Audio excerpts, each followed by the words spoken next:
کامران بخاری, Michael کوگل اور عنبر رحیم شمسی صاحبہ ہمارے ساتھ موجود ہیں. تو ایز یو نو کہ مائیکل ہمیں جوائن کر رہے ہیں, تو اس وجہ سے فرسٹ پارٹ جو شو کا ہے وہ ہم ذرا انگریزی میں بات کریں گے اور ان سے پوچھیں گے کہ کیا ہونے جا رہا ہے افغانستان میں اور آنے والے دنوں میں, اسپیشلی پاکستان کے ساتھ جو ریلیشن شپ ہے امریکہ کا, وہ کیا کس رنگ میں چینج ہوگا. سو میں اب انگلش میں سوئچ کرتا ہوں آپ سب کی اجازت سے. Good evening, good morning, good afternoon, wherever you are in the world. For Azad Labon ke Saath, we have our very distinguished panel, Dr. Kamran Bukhari, Mr. Maikel Kugelman. Mr. Maikel Kugelman, I don't have to go ahead and introduce him. Everybody knows in Pakistan who is he. He is a deputy director in the Wilson Center, and he's an expert on South Asia and that region where we all belong. And our own Miss Amber Rahim Shamsi. She's also one of the distinguished speaker, writer, and of course, she's a journalist. So with all of your permission, if I may start with Maikel. Maikel, a lot of things happening after you and we talked last time in our show. That time it was just, Kabul was fallen, and, after that we had a lot of developments in this area. Now, just start with as a summary, I would like to know that US policy, which direction it is heading. The question is, whatever Pakistan is doing in Afghanistan nowadays, the way they are trying to communicate with them, talk to them and all, US is giving some sort of blind eye to it, and US wants it to keep going, keep doing it, or it is something what Admiral Michael Mullen said on CNN when he was asked the question by Fareed Zakaria that what he thinks about Pakistan's role. So his response was, I don't know exact words what he said, but it is something like that, Pakistan is one of the responsible parties, so let them deal with this thing, and US and Pakistan will not have any kind of expectation US has from Pakistan. It's Maikel. Well, first of all, thank you for having me back. It's great to be here, especially with such a distinguished group. I think that it's very important to emphasize that we should not overstate expectations for the US-Pakistan relationship right now. First off, I think it's important to highlight here that the Biden administration, I would argue, has Afghanistan in its rearview mirror. Quite frankly, the administration and especially the president himself have indicated that the US, now that it has left Afghanistan, it has its biggest priorities lie elsewhere. So Afghanistan will not occupy the key role in policy that it had in recent years. Certainly the humanitarian crisis is the big focus of the Biden administration now. It's trying to help where it can, but it's been criticized, and rightly so, for not doing enough, even though one would think that it has a lot of responsibility to bring assistance to Afghanistan, given the fact that it was the US that imposed those sanctions once the Taliban took over and after it had left. I think that we talk a lot about how for many years Washington has looked at its relationship with Pakistan through an Afghanistan lens, which is true, suggesting that now that the US has left Afghanistan, that there'll be new opportunities for the US to look at its relationship with Pakistan through a broader lens. But I would argue that hasn't actually changed. I think that even though US forces have left, you still have officials in Washington thinking through the possibilities as to how Pakistan may be able to assist the US in its efforts to bring humanitarian support to Afghanistan, and also as the US turns to this very challenging over-the-horizon counterterrorism capacity issue. There's still a lot of discussion as to how Pakistan might be able to assist, whether it's through continuing to provide overflight rights for U.S. Aircraft that are engaging in any type of activities related to that over-the-horizon counterterrorism capacity and related concerns. So, given that, I think that we shouldn't expect that much, because there's no indications that they're not tremendous indications, I should say, not significant indications that Pakistan is keen to working closely with the United States in Afghanistan. There's always a lot of negotiations, secret negotiations that go on. There could be some type of new secret agreement that comes out on counterterrorism support. That's always a possibility. But I think looking at the relationship broadly, the trend lines are not particularly strong. And I'll close with a note that I think the core disconnect is one of sequencing. Pakistan wants to have a broader relationship with the US that goes beyond Afghanistan-related and security-related issues, whereas the US is open to that type of broader relationship, but not yet. It wants to focus on the other issues first. And I think if you look at the recently released Pakistani national security strategy, it is notable that the small part about the US does indicate that Pakistan welcomes cooperation with the US on a variety of issues, including, interestingly, counterterrorism. So that suggests that perhaps Pakistan has recognized the fact that if there's going to be any type of near-term cooperation with the US or a near-term engagement, it would relate to those same issues that have been out there for so long that have also caused a lot of tensions between the two sides.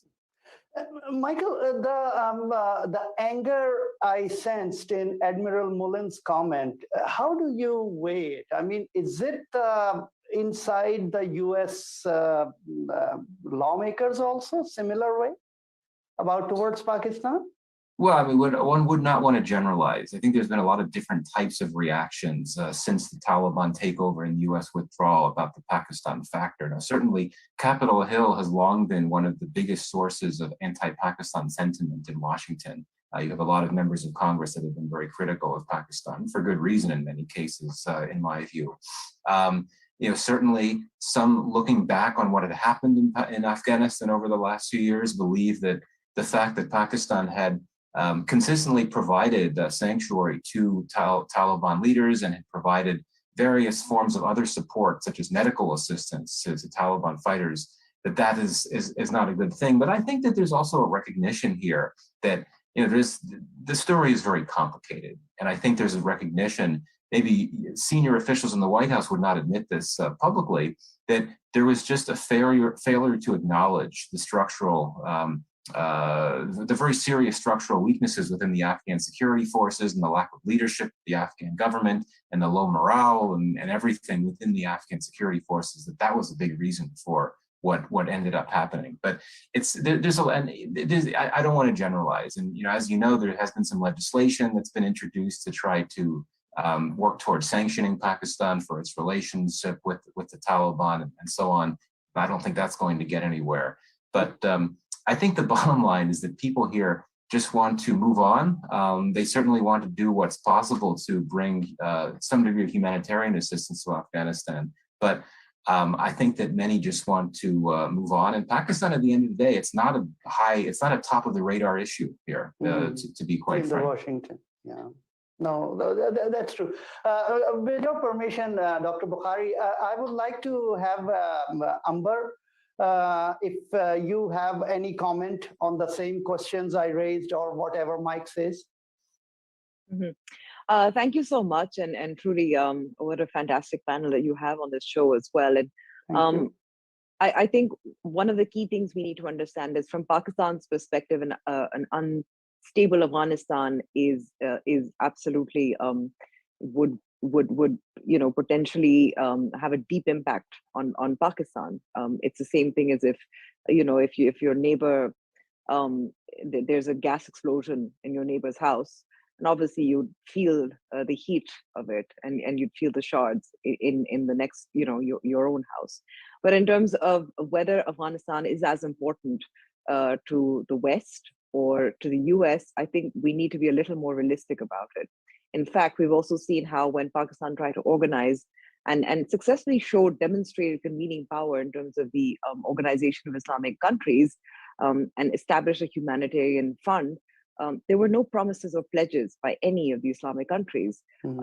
So on the one hand, great for optics, great for backdoor conversations and meetings, and perhaps engagement that was needed in terms of the Afghan Taliban with various counterparts, including obviously the US as well, but nothing concrete. As we know, the UN has launched, it's actually the highest appeal for humanitarian aid for Afghanistan, and the Prime Minister has supported it as well. At the same time, the Prime Minister has said a lot about the President Biden, as well as the US, including the fact that Pakistan has turned down any bases within Pakistan, and the National Security Advisor, Moeed Yusuf, has reiterated this very recently in an interview with the Pakistani TV channel. So any expectations in terms of Pakistan getting the West or the US to contribute more to the humanitarian crisis in Afghanistan seems to me to be a little bit unrealistic. Now, Pakistan has also stressed on geoeconomics and a broadening of its relationship with the US. The good thing is that we're finally getting an ambassador this year, which is fantastic news. But at the same time, I think to be realistic, it is going to be a limited, very strategic relationship. I've seen some, the various optics as well, meetings with the army chief, meetings, officials, secondary officials were meeting with a range of Pakistani officials, including opposition leaders as well. And that's par for the course. But Pakistan's ambitions of geoeconomics does not seem to match the US, and in my conversations with any officials within the US and any analysts with the US really echoes what Maikel was talking about as well, which is that the US has moved on. President Biden is looking at approval ratings, touching Afghanistan in any more capacity beyond issuing the 3 general licenses that provide humanitarian exemptions. And, sidebar, that's also problematic. And we can talk about that a little more. But just on this note, his approvals are low. President Biden's approvals are low. There are other more pressing concerns, for instance, inflation or the pandemic, or all of those issues. So I think there is a disconnect between what Pakistan would like and what the US and how the US sees Pakistan as well. So that would be my take. So Dr. Bukhari, what you have been arguing for a long time, that there is some kind of, I would say, cliche that America ran suddenly. And you are always arguing against this notion, and you always remind people that, US actually announced around 2011 or 2012 that by 2014 we are leaving, So this is not right. It is not entirely true. However, recently I read one of your articles in Foreign Policy magazine, and you talk about the future. Let's not worry about US ran quickly or US ran slowly. I mean, that is gone. But as Amber says, that US has moved on. And so I would like to know that you suggested that Pakistan and Iran can help stabilizing the situation in Afghanistan. Please comment on that. And I would really like Maikel to comment on that also later. Thank you, Dr. Misbah. It's a pleasure to be with friends Amber and Maikel. Before I comment on your question, I just want to add, I totally agree with what Maikel and Amber have said. I just want to add to both what they said, but it's in a slightly different way. Maikel talks about sequencing, and Amber spoke about geoeconomics and how it's not in sync with what the US is looking for at this time. I would actually argue that Pakistan itself is divided over this issue of connectivity and geoeconomics. It would seem that at least at the apex level of the security establishment, this is a priority. To what extent it sort of trickles down into the services, the army and the intelligence services that form the security establishment. And then there's a complete disconnect with the current government of Prime Minister Imran Khan. His populism is out of sync with geoeconomic goals of geoeconomics and connectivity and trade with both in South Asia and in Central Asia. And I also want to mention that Michael is right about sequencing, not just because of from a US versus Pakistani point of view, but even from a Pakistani point of view. Look, if you look at it from the imperative of Pakistan, you can't do geoeconomics if you can't stabilize this country. Now, this brings me to your question about my piece in foreign affairs. I don't suggest that Iran and Pakistan do this. I made the argument that Pakistan and Iran will now have to do it for their own reasons. And then what flows from it? Geographically speaking, these are the two countries that have the longest border with Afghanistan, of all the neighbors of Afghanistan. Secondly, both are countries that have deep influence inside Afghanistan and in their respective domains and in their respective communities. So it's only natural that these two countries are going to look at this and say, hey, the US is out, now it's up to us and we have to do something. And they're muddling through it right now, as we see. If you look at the recent trip of the Taliban foreign minister, Mr. Muttaqi, to Tehran, where he reportedly met, there was a meeting that was organized by the Iranian authorities with two key anti-Taliban figures, Commander Ismail Khan from Herat and Ahmad Shah Massoud's son, who heads the National Resistance Front, which is the Tajik, led group that opposes the Taliban, or at least is the only one there that we talk about. So that's a great example of how the Iranians are struggling. Then, if you look at Pakistan is also dealing with this issue, but Pakistan is far more vulnerable than Iran from a Talibanized Afghanistan, and that's in the form of the TTP. And it's really ironic that Pakistan, for decades, thought that putting their lot and their weight behind the Taliban would solve their strategic problem on the Western flank, which is that they need a friendly government so that they don't have to worry about their strategic rear when dealing with India. Well, guess what? The Taliban are behaving in power no differently than the previous governments that have come. They're tearing down the barbed wire fence that the Pakistanis put up. They are far more supportive of the TTP, I would argue, than the Ghani government. So, I mean, this is a conundrum that the Pakistanis have to face.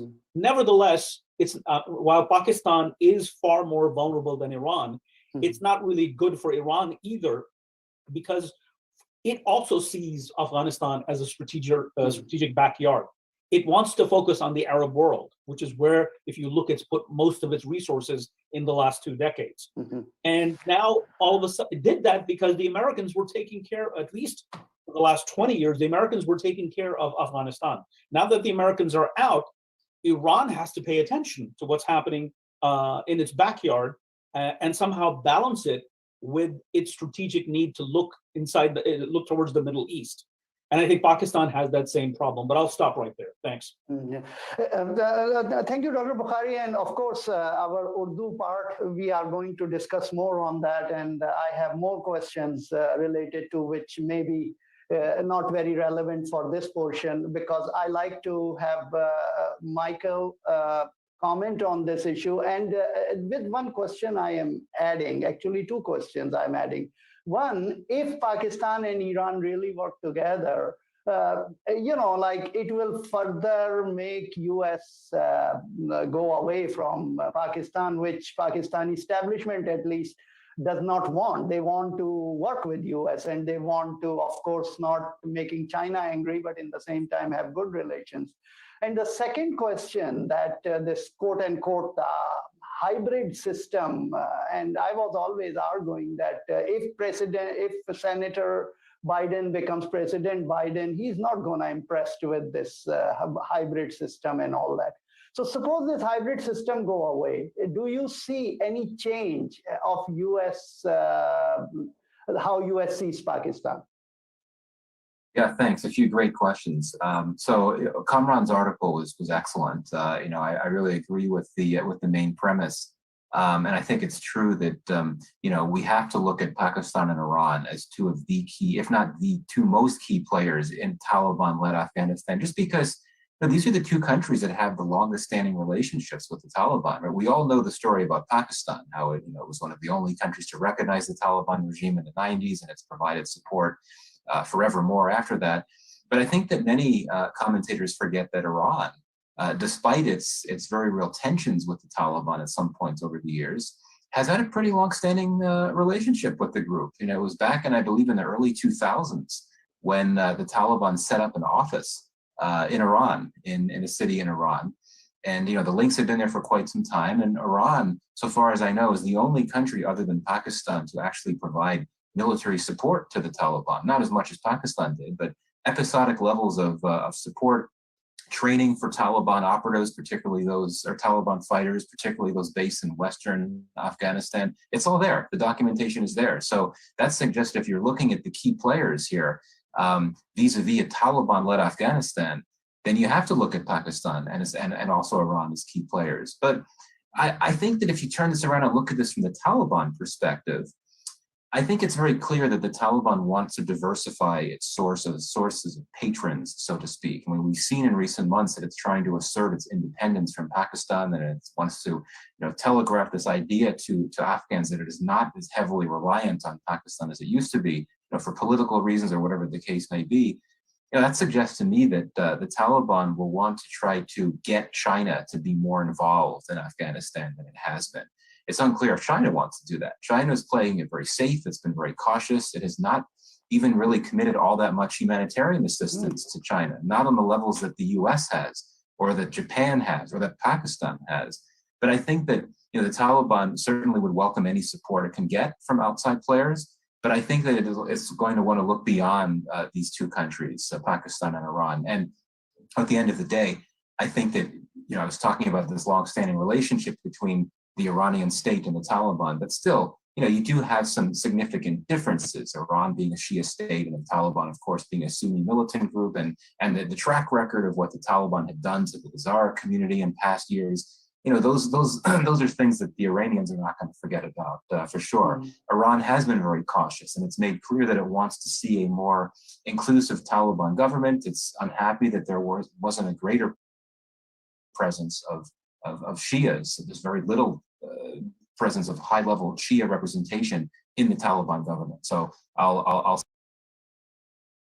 say that. In terms of whether Iran and Pakistan were to play a more prominent role working together in Afghanistan, how the U.S. would react, well, I think going back to our theme of the U.S. having put Afghanistan behind it or trying to do that, I think that the U.S. has essentially accepted that risk, that with the U.S. no longer having a footprint in Afghanistan, it's natural that its competitors and its rivals and difficult partners like Pakistan are going to step up. So I think that the U.S. has accepted that we could see more of more influence by Iran and also by Russia and also by China. I think that the U.S. has simply accepted that. To your other question about the domestic political situation in Pakistan and how that could relate to how the U.S. looks at the country, well, I think that for all that we may talk about how it would be so great if the U.S. would be willing to do more to support and strengthen civilian leaders in Pakistan, the calculus is the same, quite frankly. The playbook is the same in Washington. That the idea is when you want to get things done, when you really need to make things happen with Pakistan, you work with the military. And we've seen in the Biden administration. Yes, there hasn't been the much ballyhooed phone call between President Biden and Prime Minister Khan, but there have been a fair number of high-level engagements with other senior U.S. officials and General Bajwa, and I think that will continue. So I think that if this hybrid system, which I don't see changing anytime soon, quite frankly, I don't really see that changing. But if it were, it doesn't. I mean, as long as the army remains in a position where it's the prominent player, which it will be. That's what U.S. officials will continue to look at. It's unfortunate. It's not good for democracy at the end of the day, but I think that's the reality of the situation. So at this point, Michael, thank you very much. We have to switch it to Urdu for the rest of the show. You are most welcome. Now you should learn Urdu, Mike. I mean, you know so much about that region. You should learn it so that we can argue in Urdu here also. Unfortunately, our show is in Urdu and our audience want it to be that way. You are most welcome to stay, but of course we will be speaking Urdu. So of course, you are most welcome to leave if you want. However, I thank you once again, and you always give us time, and I'm hoping that coming days also we will be having chats a lot on this show. So thank you once again, Michael. Thank you for having me. Thank you. تو امبر be be میں آپ سے شروع کروں گا. آپ بتائیے کہ جو یہ ہائیبرڈ سسٹم ہے اس پر آپ لوگ کیسے دیکھ رہی ہیں کہ یہ مائیکل نے کہا کہ وہ رہے گا, وہ جانے والا نہیں ہے, لیکن ہمارے ہاں تو یہ کہا جا رہا ہے کہ آرمی جو ہے وہ اپنا ڈائریکشن چینج کر رہی ہے اور ISI چیف جو ہیں وہ پیچھے ہٹ رہے ہیں وغیرہ وغیرہ. دیکھیے مصباح صاحب, میں اس حد تک کہوں گی کہ ابھی مثال کے طور پر اگر ہم جو خیبر پختونخوا میں جو الیکشن سے, لوکل باڈیز کے الیکشن سے اس وقت کیونکہ شاید پاکستان تحریک انصاف نہیں جیتی تھی, تو یہ بتایا جا رہا ہے کہ جو آرمی ہے یا ملٹری اسٹیبلشمنٹ ہے وہ نیوٹرل رہی تھی. لیکن اس وقت اگر آپ دیکھیں ہائیبرڈ رجیم کا کیا مطلب ہوتا ہے, ہائیبرڈ رجیم کا یہی مطلب ہوتا ہے کہ آپ کا انتخابات کے ذریعے ایک حکومت یا سیاسی جماعت اقتدار میں آتی ہے, اور اس کے ساتھ ساتھ جو کی ایریاز ہوتے ہیں جس میں خارجہ پالیسی ہوئی, جس میں اب یہاں تک اس دور حکومت میں تو اکنامک افیئرز میں بھی بہت زیادہ مداخلت بھی رہی ہے. اور اس کے ساتھ ساتھ ہم یہ بھی دیکھتے ہیں کہ کس طرح سے چاہے اگر ہم میڈیا کی بات کریں, جس طرح سے دونوں چاہے پاکستان تحریک انصاف کی جو سیاسی جماعت ہے اور چاہے ملٹری اسٹیبلشمنٹ ہو, وہ دباؤ ڈالنے میں مل کر کام کر رہے تھے, اور بہت سارے معاملات میں بلکہ بڑھ چڑھ کے جہاں سویلین حکومت ناکام رہی تو پھر آرمی یا فوج نے مداخلت کی. ایک اور مثال میں آپ کو دے سکتی ہوں کہ جس طرح سے جب آپ کو ووٹس چاہیے ہوتے ہیں پارلیمنٹ میں تو فون کالز جاتی ہیں ایسے خاص ممبرز آف پارلیمنٹ کو, تاکہ یہ سب لائن میں لگ جائیں اور سب اچھے بچوں کی طرح ووٹ جس طرح سے دلوانا چاہتے ہیں دلوائیں. تو اس ہائیبرڈ ریجیم کا تو یہی مطلب ہوتا ہے. اگر جو بھی سیاسی جماعتیں اس وقت نیگوشیٹ کر رہی ہیں نئے ٹرمز کے لیے, یا کمزوری دیکھ رہی ہیں, یا کارکردگی یا پاکستان تحریک انصاف کی کارکردگی کی بنیاد پر ان کو ایک خلا نظر آ رہی ہے, دوری نظر آ رہی ہے, یا ISI چیف کی اپوائنٹمنٹ میں جو تنازعہ کھڑا ہوا تھا اس کی وجہ سے ان کو ایک تھوڑی سی بد اعتمادی کی فضا نظر آ رہی ہے, اس کا یہ مطلب نہیں ہے کہ ہائیبرڈ رجیم ختم ہو رہی ہے. اس کا یہ مطلب ہو سکتا ہے کہ شاید جلد انتخابات ہو جائیں, شاید وزیر اعظم بدلے جائیں, شاید حکومت بدلی جائے. تو میں اتنا ہی کہہ سکتی ہوں, کیونکہ پاکستان میں اب یقین سے کوئی پیش گوئی نہیں کر سکتے. میں آج کہہ دوں کہ نہیں, عمران خان کی حکومت 2023 تک چلے گی, عمران خان ہی وزیر اعظم ہوں گے اور 4 ماہ بعد کچھ اور صورتحال ہو. لیکن میں اتنا کہہ سکتی ہوں کہ فی الحال سب لوگ ہوا کا رخ دیکھ رہے ہیں, سب لوگ انتظار کر رہے ہیں. ابھی آپ دیکھیں فروری میں نئے چیف جسٹس آ رہے ہیں, اور اس کے علاوہ نئے آرمی چیف پر فیصلہ بھی ہوگا. نومبر میں تو ظاہر ہے تبدیلی ہوگی, لیکن اس سے قبل فیصلہ ہوگا یا کچھ انڈیا ملے گا. تو یہ میں کہہ سکتی ہوں کہ کچھ تبدیلی کا سال ضرور ہے. اس کا یہ ضروری مطلب نہیں ہے کہ ہائیبرڈ رجیم یا یہ جو نظام جو طاقتور کو, اور طاقتور صرف ملٹری اسٹیبلشمنٹ نہیں, اس میں تمام جو پاکستان کی جو ایلیٹس ہیں ان کو بہت چھوٹ کرتا ہے. ریئل اسٹیٹ جو ہے ان کو سبسڈیز ملتی ہیں, ان کو چھوٹ ملتی ہیں, جہاں جہاں آپ کو اپوائنٹمنٹس کرنی ہوتی ہے وہ ملتی ہیں. آپ نے اپنے جو مخالفین ہیں ان کو آپ کرپشن کے الزام پر آپ ادھر ادھر کر دیں اور الزامات لگا دیں. تو آئی تھنک مجھے تبدیلی جو ہے وہ پاور پالیٹکس میں شاید ہو سکتی ہے, لیکن کیا نظام بدلے گا اس میں مشکل لگ رہا ہے.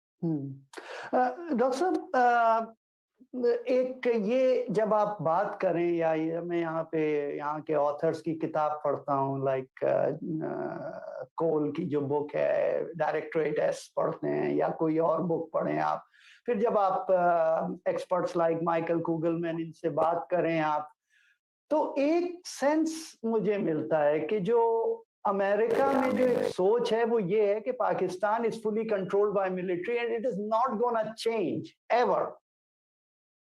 سو انڈر دیٹ سرکمسٹانسز آپ کیسے یہ فیوچر دیکھ رہے ہیں, کیسے چیزیں ہوتی ہوئی دیکھ رہے ہیں آنے والے دنوں میں؟ جی دیکھیں, اس میں یہاں پہ بھی طرح طرح کی آراء پائی جاتی ہیں امریکہ کے اندر.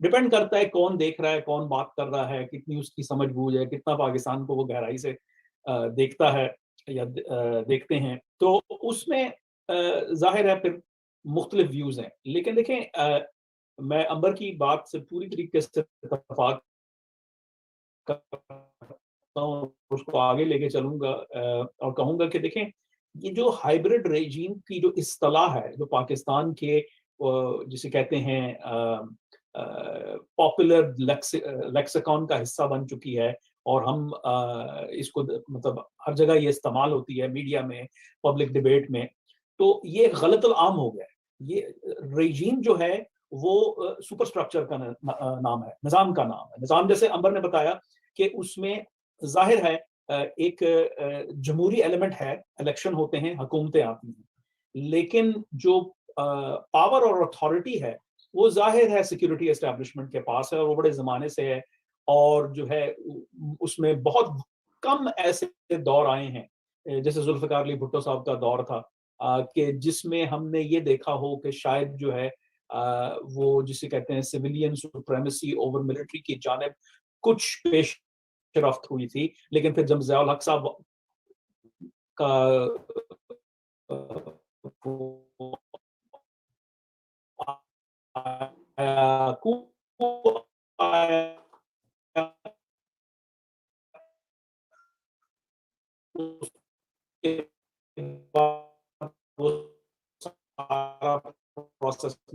پھر بھی کر دیتا ہوں کہ یہاں ایک نظام ہے, اور کوئی بھی جو صدر ہوتا ہے, ٹرمپ ہو, بش ہو, اوباما ہو,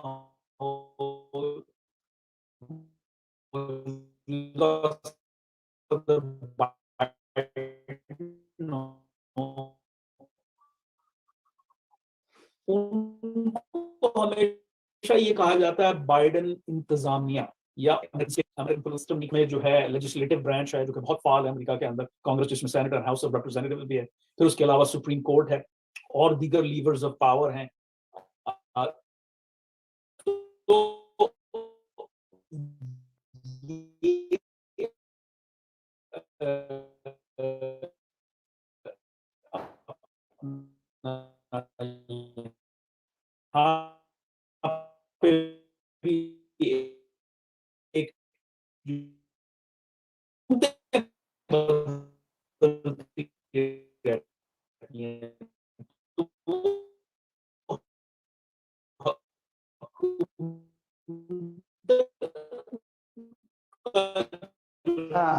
نظام ہے وہ میں بہت سلو اسٹیپس ہیں, اور اس کا سب سے بڑا جو ہم پیش نہیں. جی ڈاکٹر صاحب آپ کی آواز نہیں آ رہی ہے, کٹ رہی ہے آواز بہت زیادہ. آپ ری جوائن کر سکتے ہیں ایک دفعہ, اس کو ڈسکنیکٹ کر کے دوبارہ سے پلیز. جی میں کرتا ہوں. آپ کا پورا جملہ غائب ہو گیا ایکچولی, تو اگر آپ کائنڈلی ری جوائن کر لیں تو چیزیں ٹھیک ہو جائیں گی. سو خواتین و حضرات, آپ سن رہے ہیں ہمارا شو, ڈاکٹر صاحب ابھی جوائن کر رہے ہیں, ان سے ابھی اور بھی سوال کریں گے.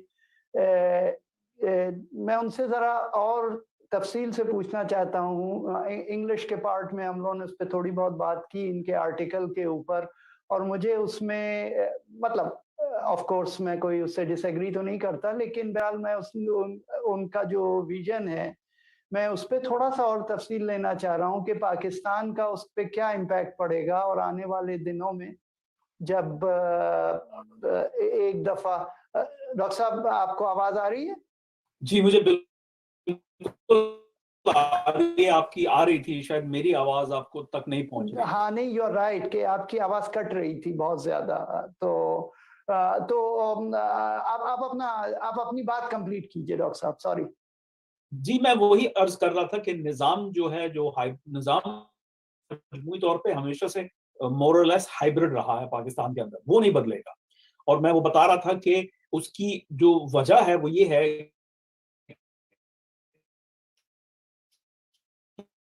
ڈاکٹر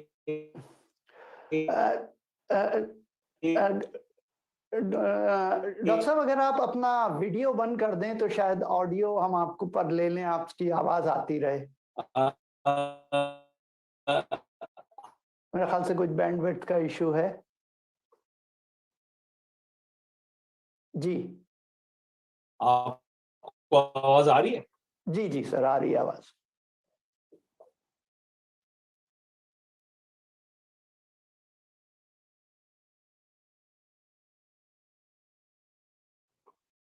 تو میں وہ صاحب کہ ہمارے ہاں جو وہ ضروری ہے, یعنی یہ دیکھنی ہے تو جو پروسیس ہے, جو جس کو ہم الیکٹورل پروسیس کہتے ہیں, جمہوری پروسیس کہتے ہیں, کانسٹیٹیوشنل پروسیس کہتے ہیں, اس میں کنٹینیوٹی کی ضرورت ہے. لیکن ہم نے افسوس ہے کہ ہمارے ہاں ڈسرپشن بہت زیادہ ہوتی ہے. ابھی دیکھیں جب یہ مشرف دور ختم ہوا, جو لاسٹ میجر ملٹری رول کا پیریڈ تھا, تو اس کے بعد ہم نے جو ہے انتقال اقتدار دیکھا پیپلز پارٹی کی حکومت کو, اور اس کے بعد پھر وہ واحد 2013 میں یعنی ایک منتخب جمہوری حکومت نے اپنی مدت جو ہے وہ پوری کی, اور اس کے بعد جو ہے انتقال اقتدار ہوا پاکستان مسلم لیگ نواز کو 2013 میں. تو وہ واحد ایک جو ہے جسے کہہ سکتے ہیں آپ کہ جس میں فری اینڈ فیئر الیکشنز بھی تھے, کہ آپ ایک انتقال اقتدار ہوا. اب اس کے بعد پھر ہم دیکھتے ہیں کہ یہ عمران خان صاحب کو لایا گیا, اور وہ ساری کہانی سب کو پتا ہے, میں اس میں جانا نہیں چاہتا. لیکن کہنے کا مقصد یہ ہے کہ یہ بار بار ڈسرپشن جو ہے نا, یہ ہمارے پروسیس کو, ہماری ریجیم کو میچور نہیں ہونے دیتا.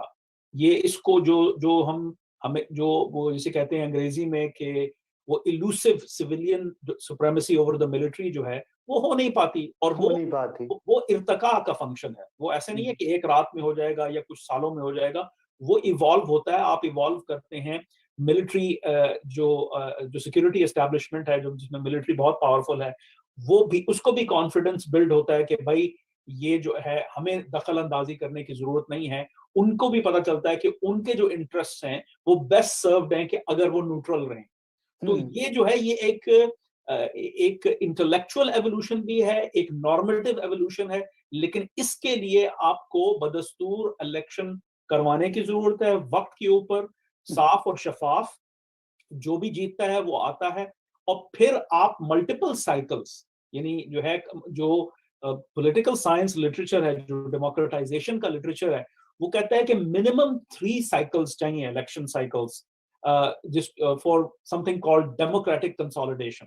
یہ منیمم ہے, اور یہ کوئی وہ نہیں ہے کہ ہاں بھی ہارڈ اینڈ فاسٹ رول ہے کہ 3 کے بعد آ جائے گا. کچھ لوگ, کئی میں جو اسکالرز ہیں وہ 5 کا ذکر کرتے ہیں, اور کئی ایسے ممالک ہیں ان کے حالات ایسے ہیں کہ زیادہ دیر لگ سکتی ہے. صحیح بات ہے. یہ سچویشن ہے.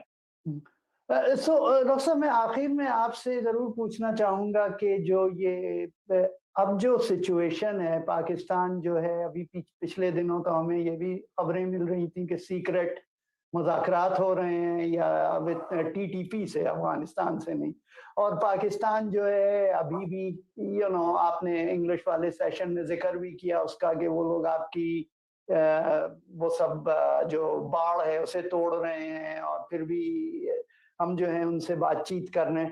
تو بہت سارے لوگوں کو, یعنی جب میں دیکھتا ہوں ایسی چیزوں کو, تو یہ ایک طرح کا ہمارے, I'm sorry I should use that word or not, یہ مجھے ایک طرح کی کیپیولیشن سی دکھتی ہے کہ ہم کسی کے سامنے کھڑے نہیں ہوں گے, بس ہر ایک سے.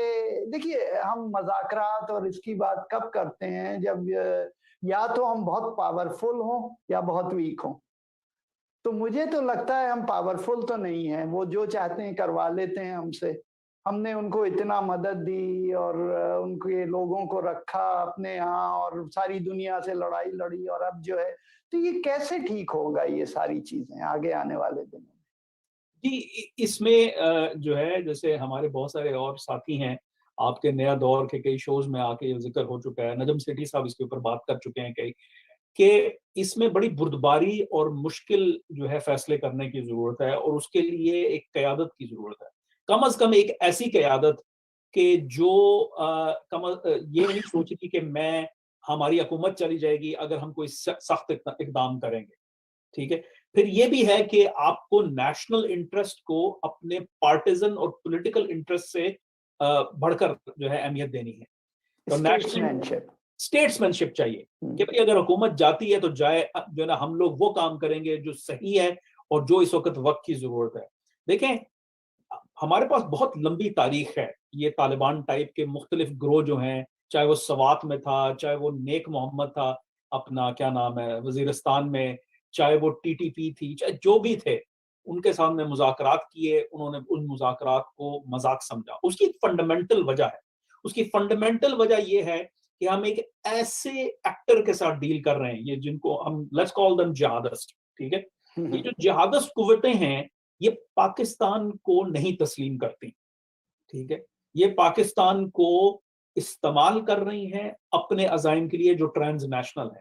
یہ یا کوئی جو ہے پاکستان میں بھی وہی ایمریٹ قائم کرنا چاہتے ہیں جو افغانستان میں قائم ہوئی ہے, یا پھر یہ ہے کہ یہ خلافت کی باتیں کرتے ہیں. یعنی اس طرح کے بیہودہ جو ہے نا فلسفے ہیں وہ جو ہے پاکستان پہ یہ انفورس کرنا چاہتے ہیں. یہ پاکستان کے آئین کو نہیں مانتے. تو آپ کیسے مذاکرات کر سکتے ہیں ان لوگوں کے ساتھ جن کے ساتھ آپ کا کوئی کامن ڈینامینیٹر نہیں ہے؟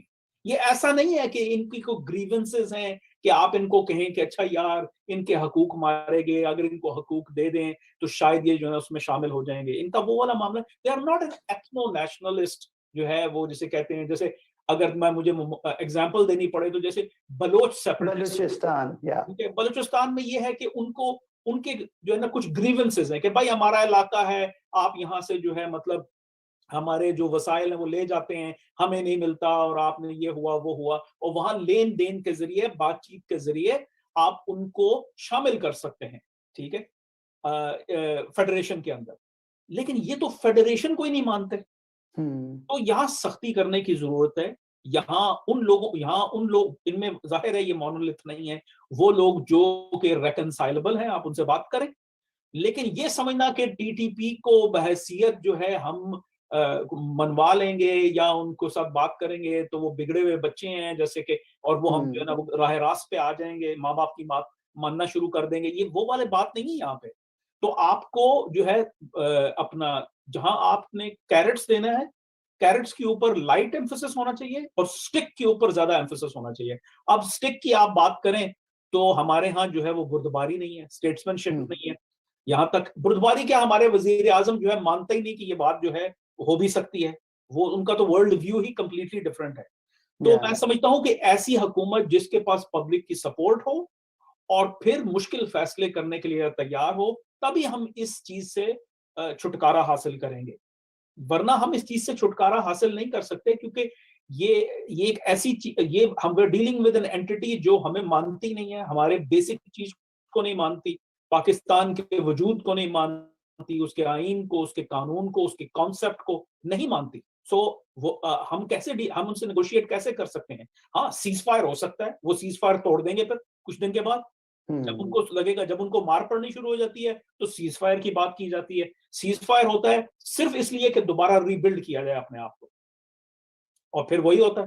تو اب تو حالات بہت خراب ہو چکے ہیں. اب تو ان کی ایک پش پناہی جو ہے نا وہ لوگ کر رہے ہیں کہ جن کو مطلب مجھے جو ہے بڑے افسوس سے کہنا پڑتا ہے کہ ہم ہی نے پالا.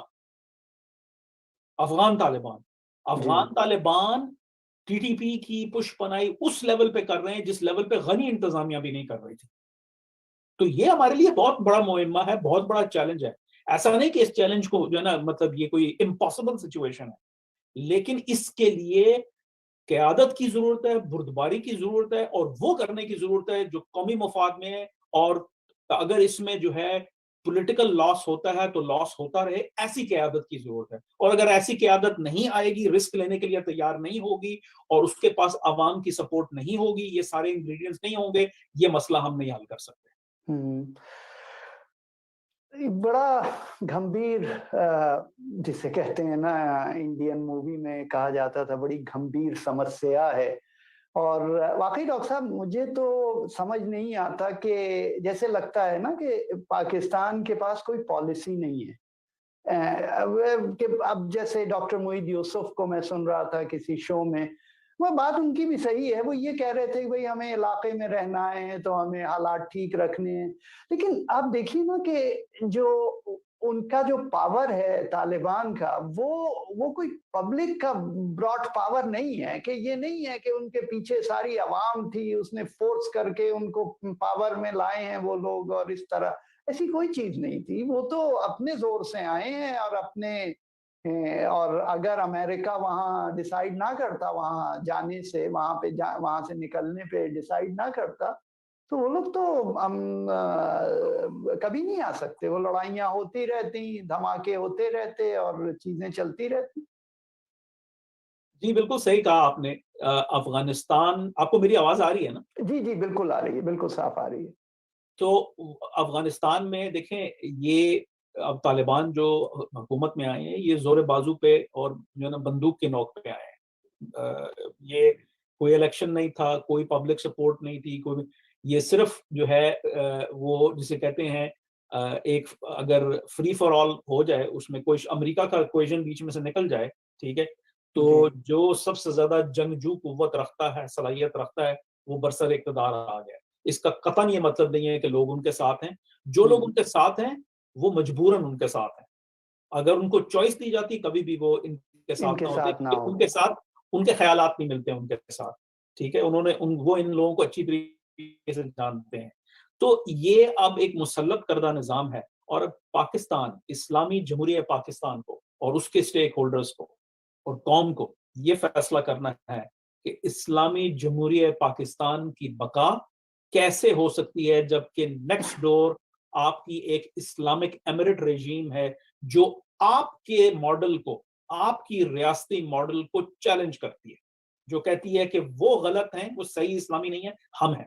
یہ ہے ہمارا المیہ ایک اسٹریٹجک لیول کے اوپر, کہ ہم یہ سوچیں کہ اگر ہم نے پاکستان کی اسلامی جمہوریہ پاکستان جو کہ جس کو پوری قوم مانتی ہے, قوم کا بیشتر لوگ مانتے ہیں, اور ہمارے ہاں آئین ہے, ہمارا ایک نظام ہے, غلط ہے, صحیح ہے, پرابلمز ہے, ابھی ہم نے سول ملٹری امبیلنس کی بات کی, وہ ساری باتیں اپنی جگہ پر ہیں, لیکن ایک نظام ہے, اور اب ہم اس نظام کو بہتر کرنا چاہتے ہیں. کیسے کریں گے کہ جب کہ ہم چیلنج کر رہے ہیں پڑوسی, اور ان کے تانے بانے ہمارے لوگوں سے ملتے ہیں, اور افسوس سے ہماری ہی وجہ سے وہ تقویت میں آئے.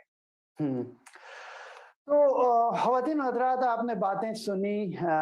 ہمارے پہلے حصے میں مائیکل کوگل مین بھی تھے, انہوں نے ان کے کامنٹ سنے اور اس پر ڈاکٹر بخاری اور عنبر کا تبصرہ بھی سنا. عنبر تھوڑی دیر کے لیے ہمارے شو میں آ سکی آج, انہیں کہیں جانا پڑ گیا سڈنلی, تو وی آر سوری کہ انہوں نے پورا شو جوائن نہیں کر پائیں وہ.